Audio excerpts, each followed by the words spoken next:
Ooh, it looks like we are live. I can see it on my phone. Nice. And now we know it doesn't auto mute us when the countdown's playing. Yeah, So, we figured that out. Sorry. New platform means new growing pains. yes, so Um, we're liking this one. So, yep, I see it on mine too. So, we are a go, my dear. all right. Good morning and welcome everyone to the Dark Roast. I'm Donna Stroll and I'm here with my beautiful co-host Rose. What up? And today we are going to talk about YouTube and utilizing it for your affiliate marketing or your online marketing. Because not all online marketing is affiliate marketing, but affiliate marketing is online marketing. So And YouTube is one of the easiest ways to get started and get monetized and get those multiple income streams building. So, yeah, and I mean, obviously, you have to be comfortable with being online and being having your face, not necessarily having your face, but at least be building out your videos and stuff like that. So as with everything, there is certain comfort zones that you have to find, what works for you. There's some really basic things like right off the bat, you got to know who you're talking to, right? I mean, as with any channel that you decide to build your business in, you need to understand who your audience is, what their needs are, and who you're talking to, why you're talking to them, their pain points, what you solve for them, and then also how you're going to do that, right? So yes, exactly. Sorry, I got distracted. We there's might different. need to change a setting because I think we might be streaming friends only instead of public. But Oh, that's really? which Uh, also means, unfortunately, guys, if you're commenting, we are not going to see it in the studio. So we will try to pop over to our friends or Mine our says profiles. public. Mine is streaming public, so maybe that's something that we Okay. need to set up. Your comments is not visible unless the stream is set to public. Mine is currently set to public, so Rose's Mine may should not. be. I don't know why it's not. Oh, okay. Yeah, I'm looking on my phone and I can see that mine is. So if we'll pop in and take a look either way. Yeah. All right. So, some of the different content types that you can utilize when building out your YouTube channel for your marketing business are things like product reviews, or you can do tutorials, edutainment, or you can just do straight entertainment. You can do unboxing videos, is another one. Lots of people do those as well. Um, what else is there? Roundup videos. Yep. You know, Yep. if you use particular products and stuff like that, you can sort of say what you put all together. There's a guy that my husband listens to a lot. He's like Quack Bang. What is he called? He's like the fat electrician or something like that. And he does. He actually his YouTube channel is based around um, telling stories, usually dedicated to like old war stories. But what he does is he finds like unsung heroes, people that don't really, like these crazy guys or whatever, or women who have done something amazing that don't get a lot of information.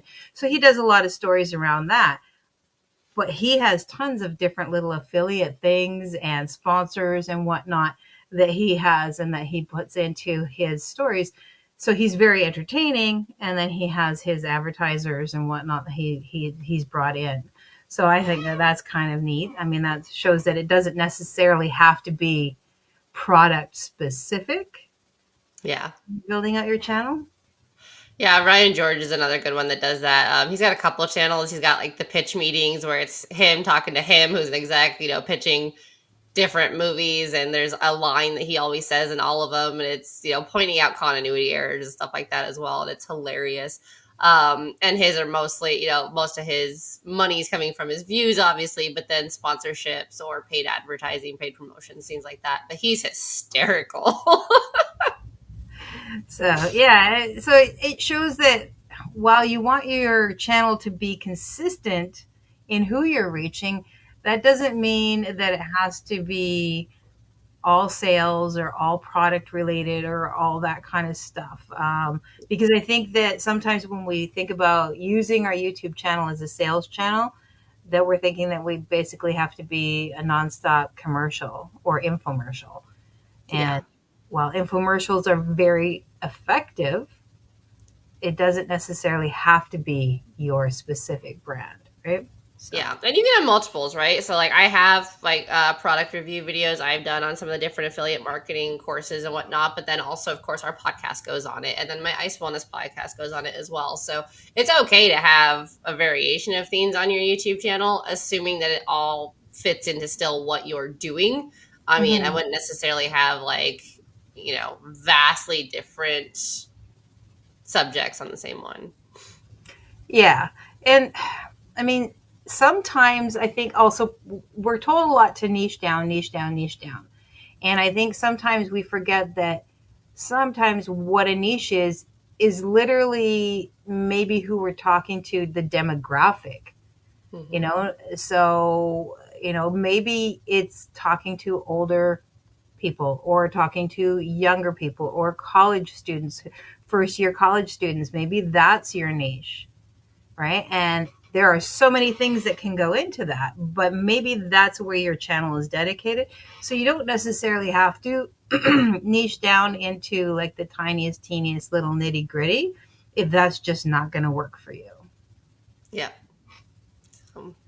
One thing with with YouTube, sorry, that's slightly more important, say than any of the other video channels is your thumbnails and your titles, right? So it's really important to have an eye-catching visual, and of course, keywords. You see this a lot with kind of the clickbaity titles, where it's like, "Oh, this dog almost killed the owner," but like it really didn't. It's just funny, or like it's a video on dog aggression, and it's a dog who like looks like he's about to eat somebody, right? Like you see those a lot.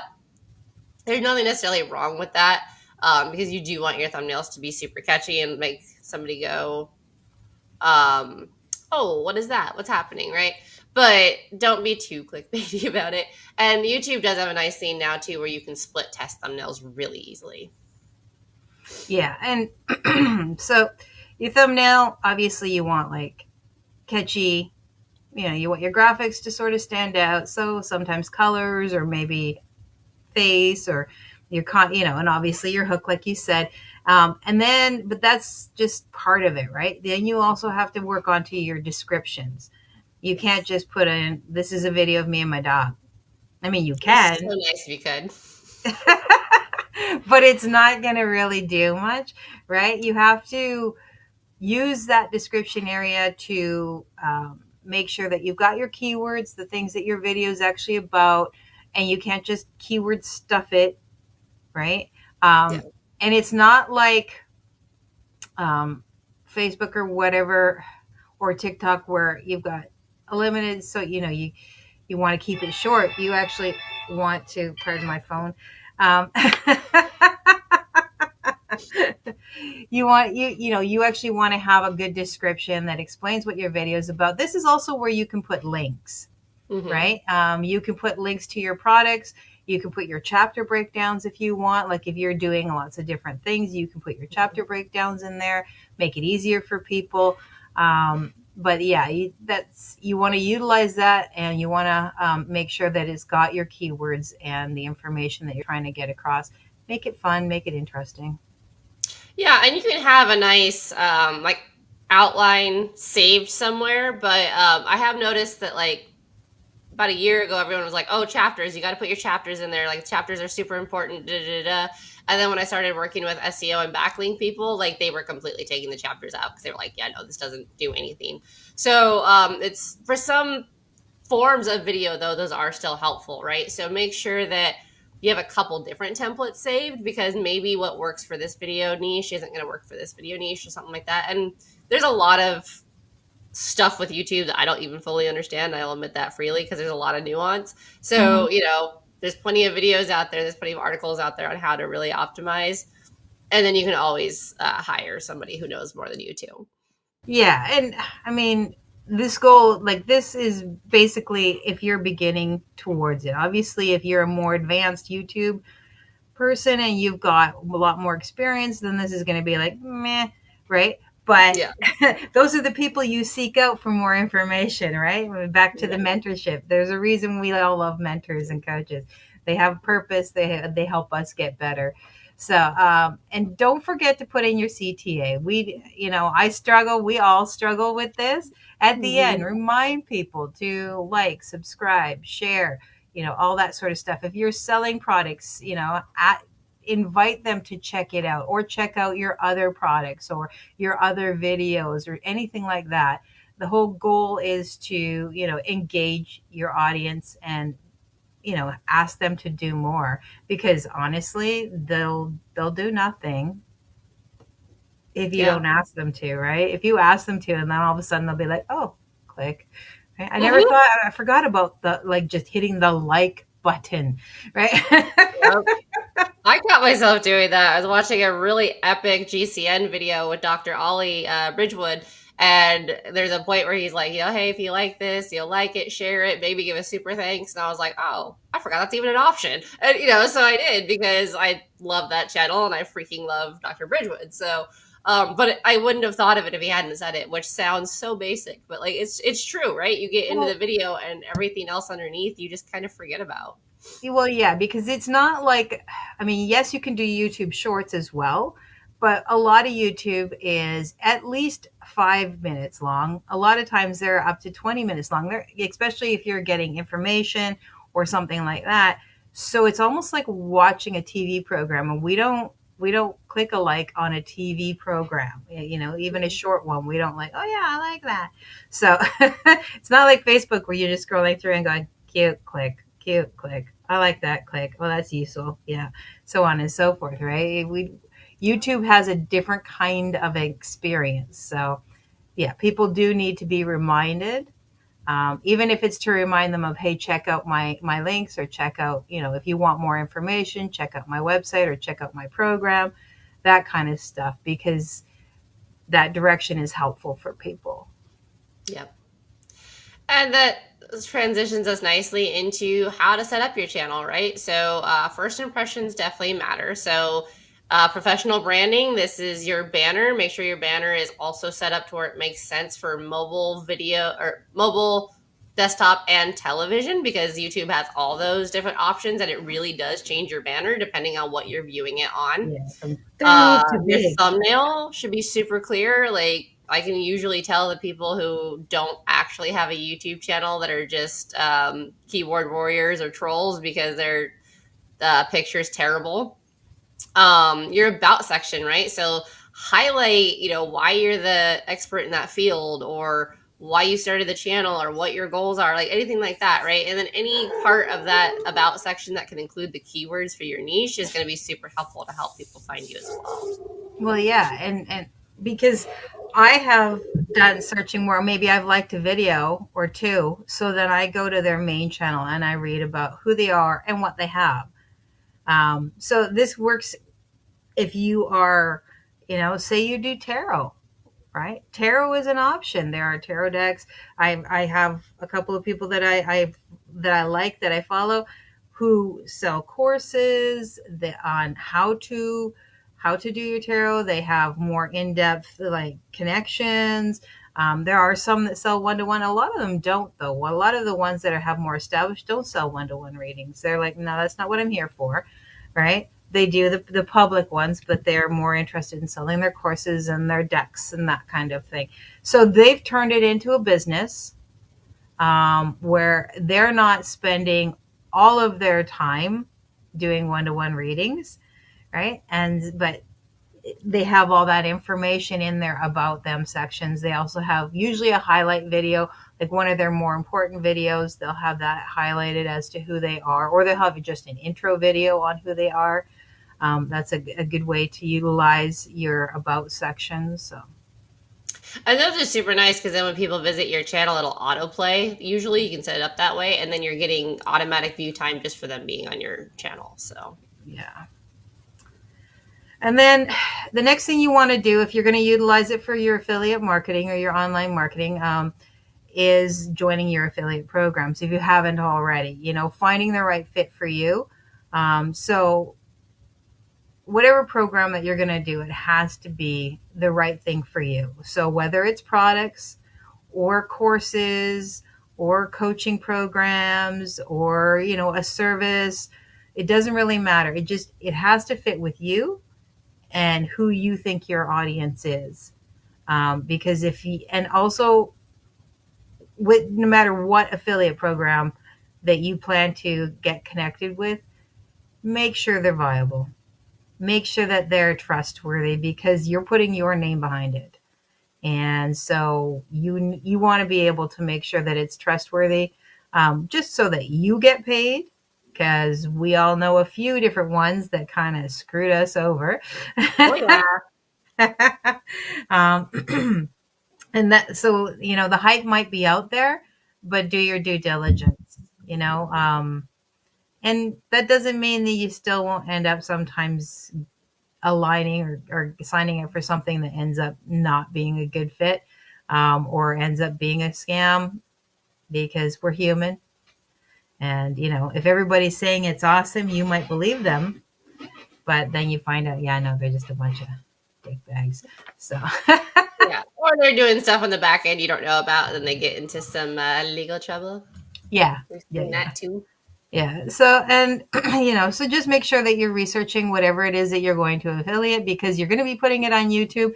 And unlike Facebook or Twitter or Instagram or TikTok or Threads, where it scrolls through, YouTube is a much more long lasting platform, right? So it's going to sit there a lot longer until you delete it. And even then, it's still going to be in the Wayback Machine or whatever they call it now.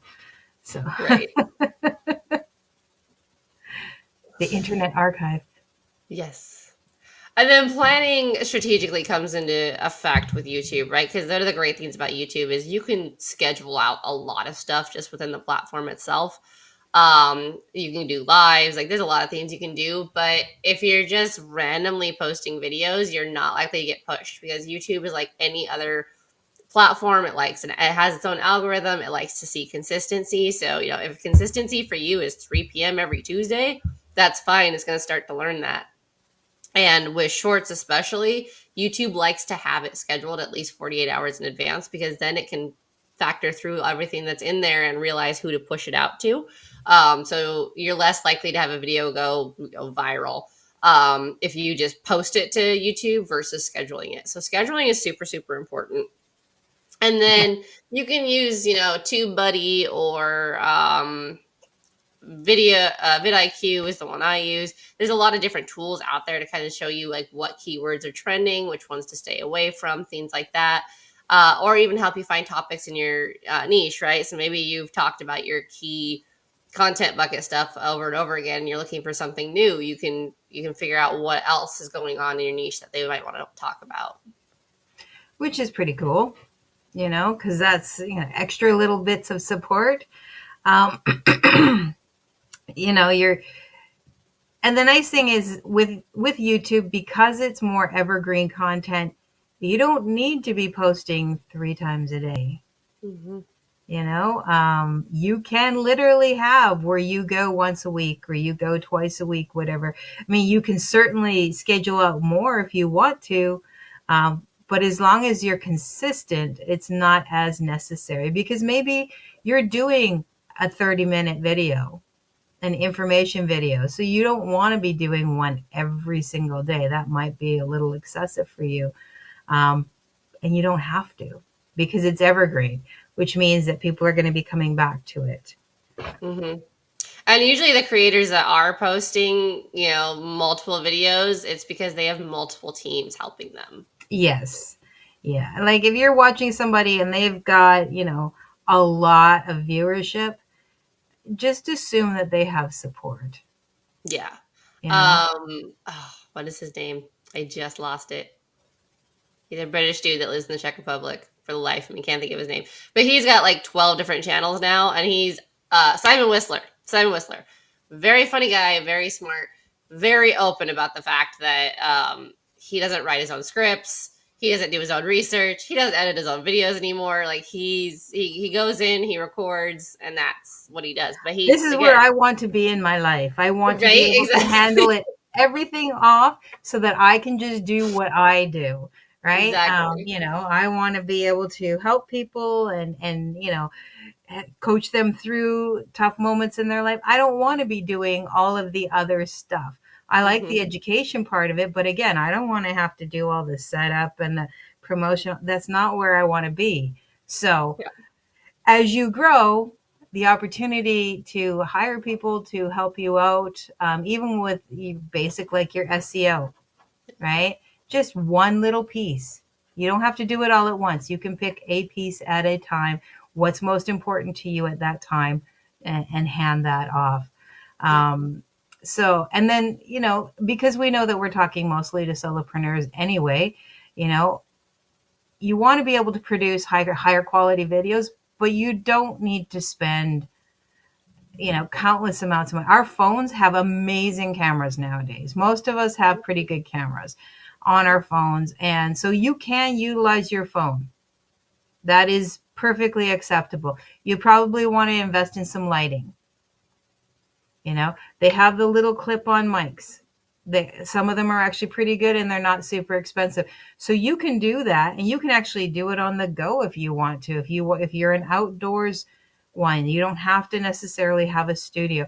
If you're going to be indoors and you have the ability or the space to do it, try to record somewhere where the sound isn't echoing everywhere. Yeah. And as you grow, your tools will also grow with you, right? And you can fix some of that stuff in editing as well. So And there's some awesome free editors out there. Like CapCut is one that I know you and I both use that we freaking yeah. love. Like that is what we exclusively use on the dogs channel.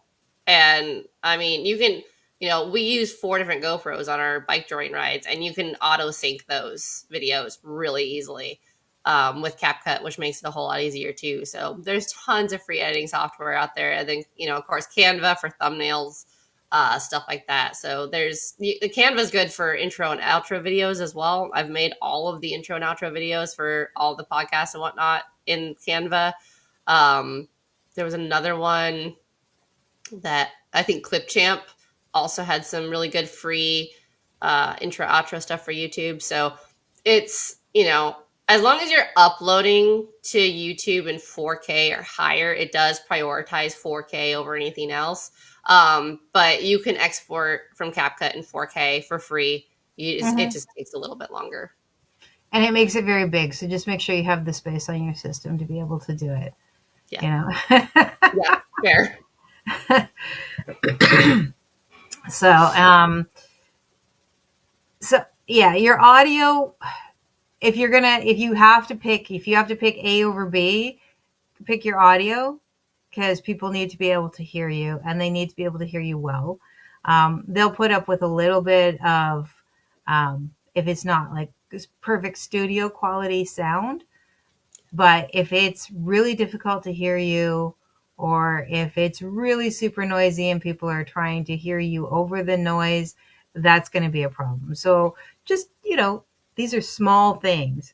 And like for CapCut, I will say that the pro version is like, with taxes for me is 847. So if you have $9 a month to drop, then it might be worth it. And that includes the taxes. It's like $7.99 plus taxes or whatever. Mhm. And that just opens up more options for you.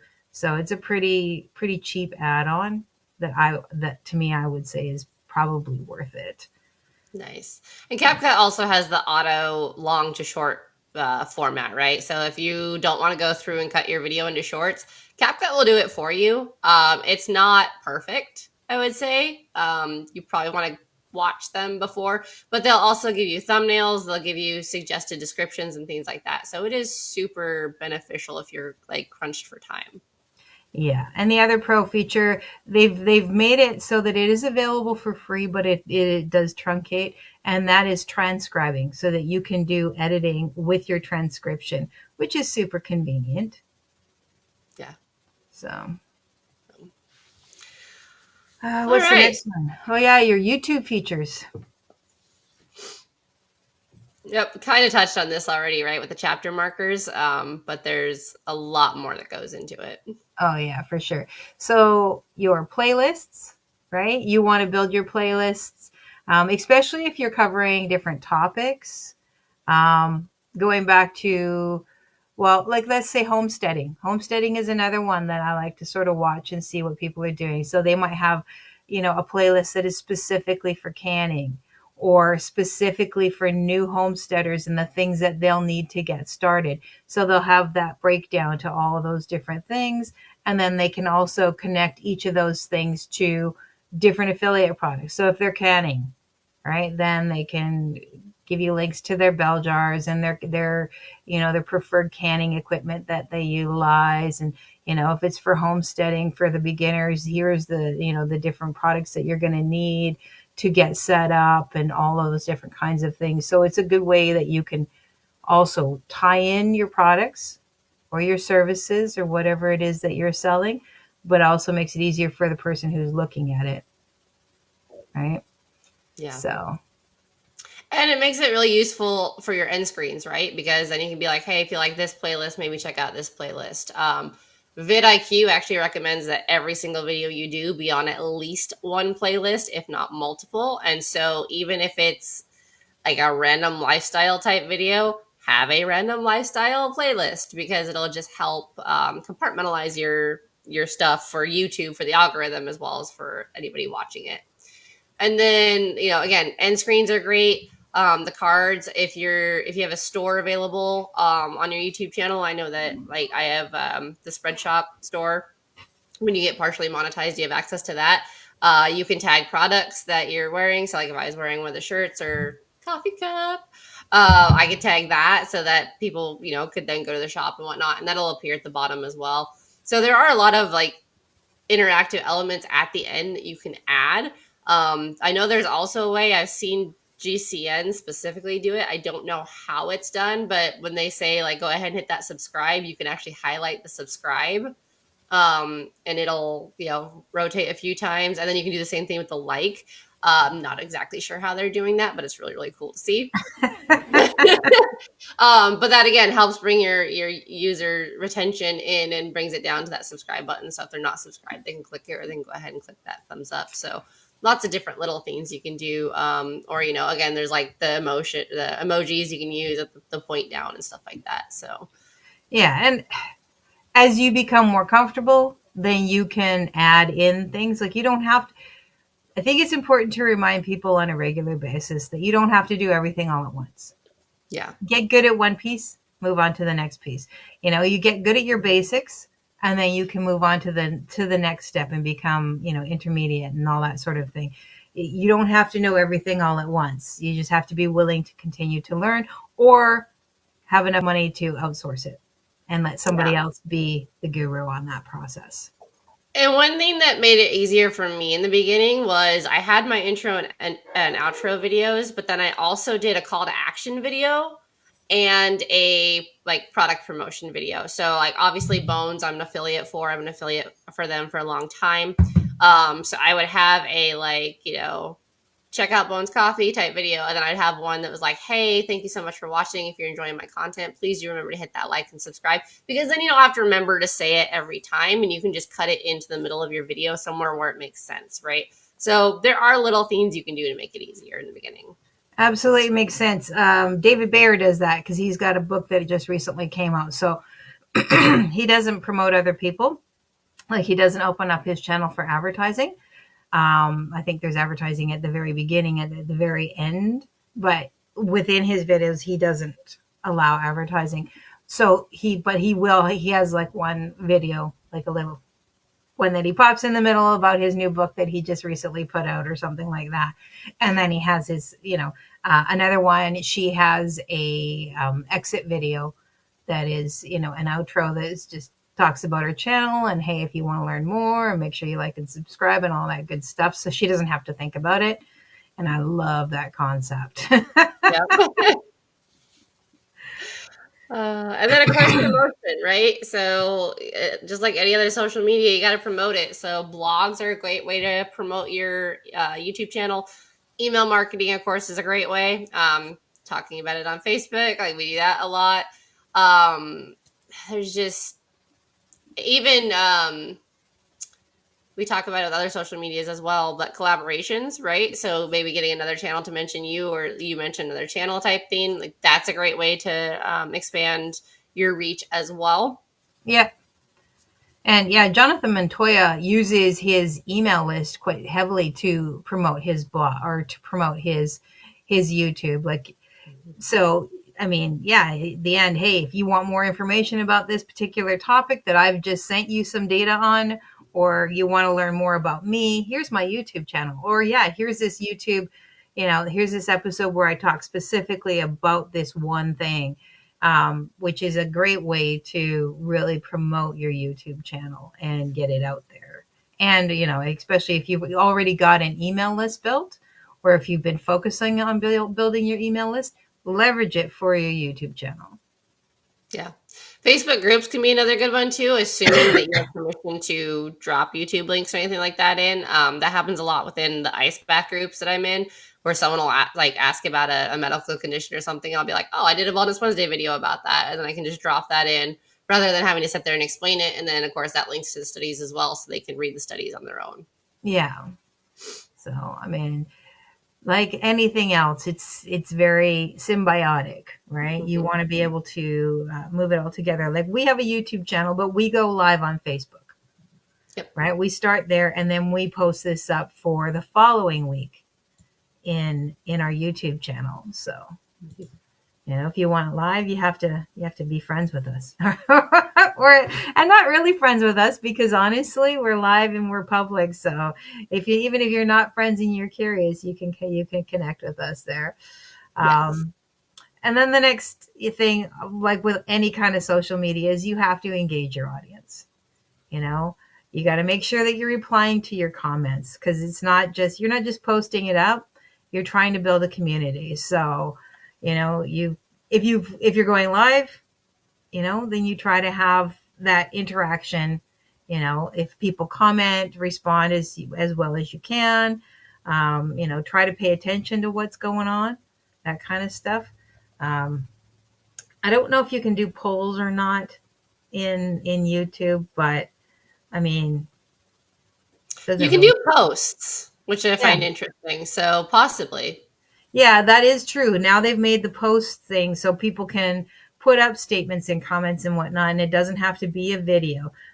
But that's in addition in your channel, because YouTube is still a video channel, right? Whether you're faceless or you've got your face everywhere, right? So, and even if you're doing a faceless channel, you still have to interact with and build your community. You can't just ignore questions, or sometimes people will provide feedback, and that's really important to be able to listen to as well. Like I was one, it was like a meditation, those frequency Hmm. audio frequency ones, and somebody put one up and it was quite long, um, but it was like a really nice low frequency.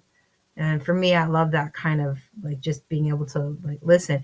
Problem was is that they had ads throughout it.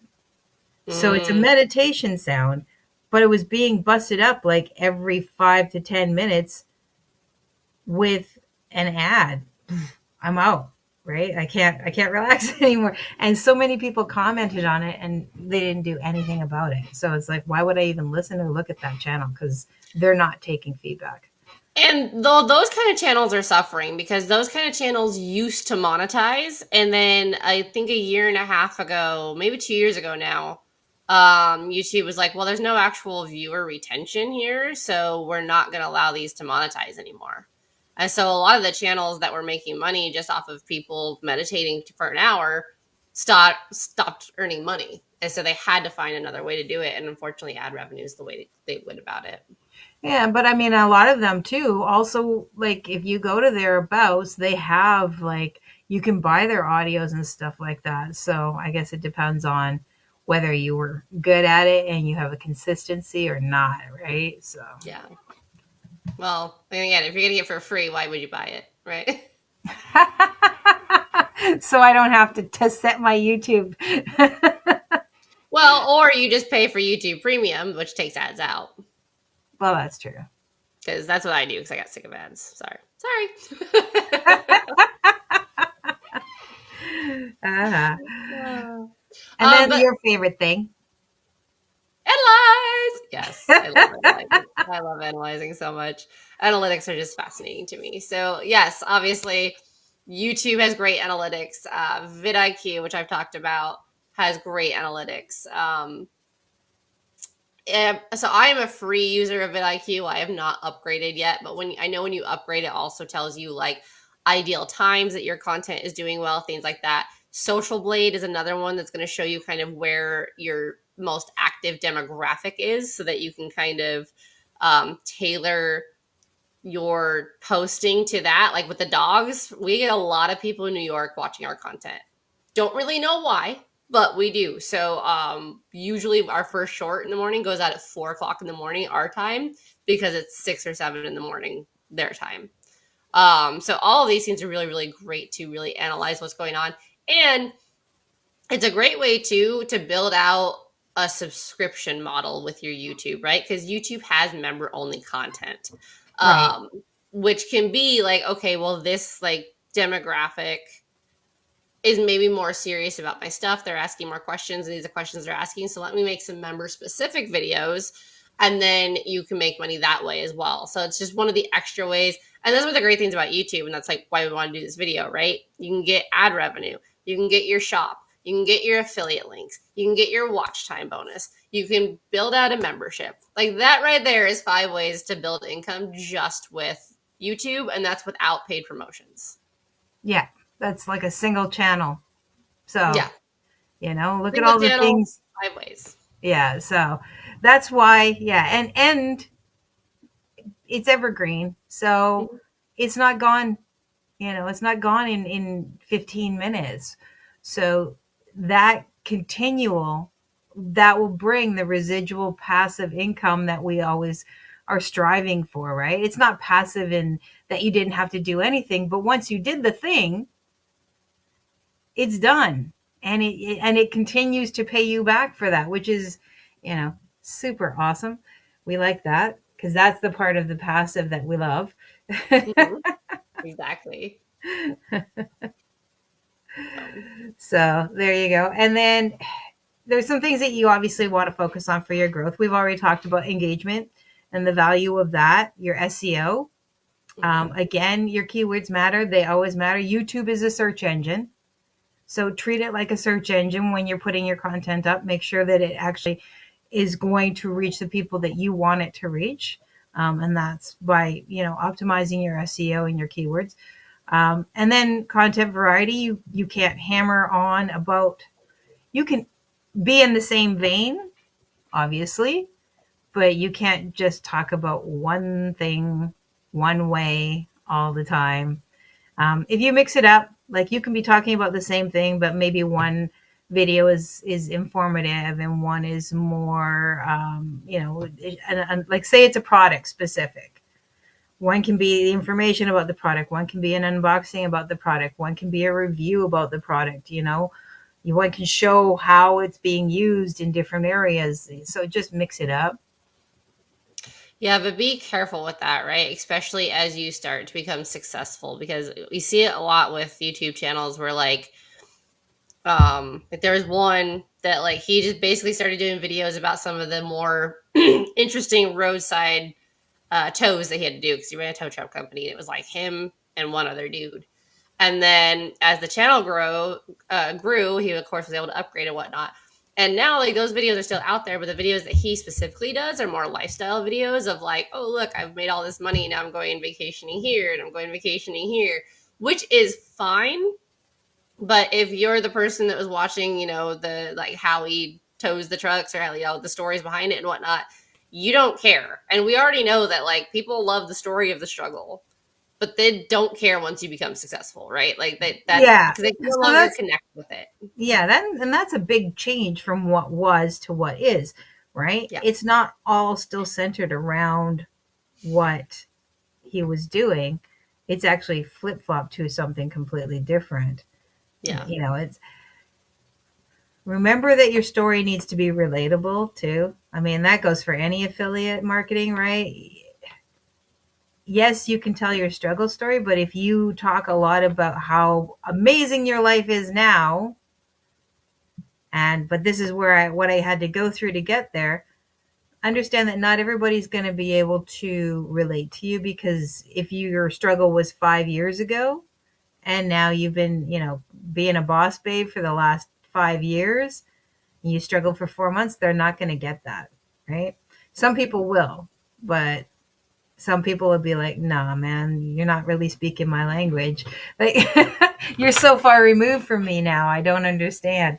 So, Well, and your it, backstory doesn't have to be the first 5 minutes of every freaking video you do. yeah, no. So, Nope, it really doesn't. so, so again, guys, if you're doing affiliate marketing specifically with your YouTube, you can still even utilize YouTube Shorts. So like unboxing videos are great for that, which we already talked about. If it's fashion, modeling videos, if it's coffee, bake a latte, show it off kind of thing. I do those quite a bit for Bones, or at least I used to. I haven't done one for quite a while. I've been kind of lazy.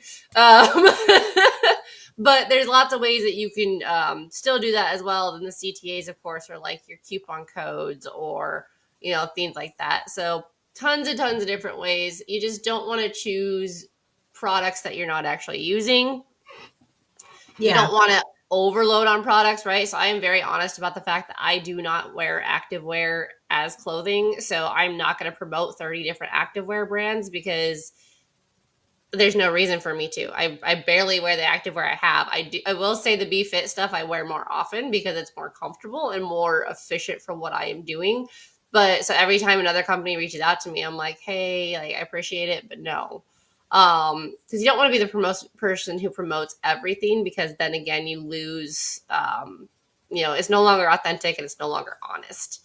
yeah, Being too salesy, of course, like is a huge one we talk about all the time. And then failing to disclose affiliate relationships. This is big everywhere, like blogging, YouTube, all of those things. Like you want them to know. I think you actually have to put in, like if it's an Amazon link, you have to put Amazon affiliate link at the end of the link. yeah, Disclaimers are great. I have auto disclaimers for all of my videos about affiliate links and things like that. I put them in my blog. I put it everywhere because you want to make sure that you're being completely transparent, both from a authenticity and trust perspective as well as a legal perspective. yeah. And it doesn't hurt to always brush up and see what the laws are, especially if you're an affiliate, and always pay attention to the rules, terms and conditions of whatever platform you're using, because they're going to tell you. So it's your job to pay attention, and see what works for you and what doesn't work for you. Mm-hmm. But yeah, so there's lots that can go into it. But I mean, really, the first step is just creating one and being consistent with your content. And once if you, especially if you've already got your idea of what you're selling, just build it out and ask people. Don't be afraid to ask people, because there's plenty of people out there who are going to provide you the information that you need step by step. So we have not discussed what we are going to discuss next week. We have not at all. All right. So anything in particular that got your bean going? Not Um, really. Anybody watching with comments? I don't see anything. okay. Let's see.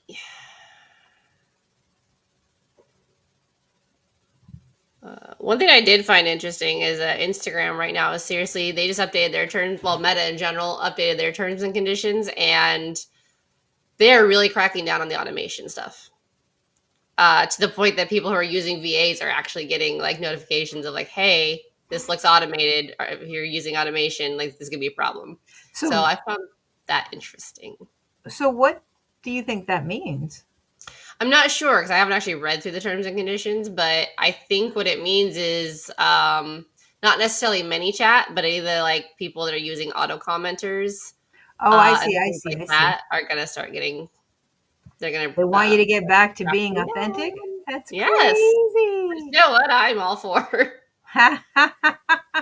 I'm down with that too. Um, okay, well, maybe we do affiliate marketing for non-techies. Ooh, yes. Because yeah, let's face it, you know, a lot of people that get into this aren't super technical, and especially um, maybe people in my generation, well, my generation or older. But I shouldn't say that because there are people who are like just anti-technology at this point. They know how to they know how to scroll social media, but not how to create anything that goes onto it, other Look, than I didn't have a smartphone until 3 years ago. Okay, some of all us are right. Luddites. Some of us are So, very happy just disappearing in the mountains. I guess it was actually like 5 years ago now. Here we go, all 6 years. right. So we will be discussing the non-techie, how to get started without a tech background because there is lots of support out there for you. All Yeah, right, folks. It's been actually a long one, which we made up for last week, which was a short one. right. If you found this helpful, please drop a comment, share, like, subscribe, all that good stuff. Your feedback is super helpful to us in growing this channel and keeping it going. We are almost at, this is episode 51. So next episode will be our full year of episodes for you guys. And we love it. So if you have any questions or if there's anything specific that you would like us to talk about, by all means, drop them in the comments and let us know. And we will do our best to cover that for you. All right. That's it. That's all. Happy Friday, everyone. I hope you had a great turkey day, whatever you did on that day, whether it was working or sleeping or eating, whatever it was. Avoiding family fights or not going to see your family at all, that's fine too. Yeah, again, sleeping, eating, working, all the good things. All right, everyone, stay safe and happy Friday. Drink your coffee. Yes.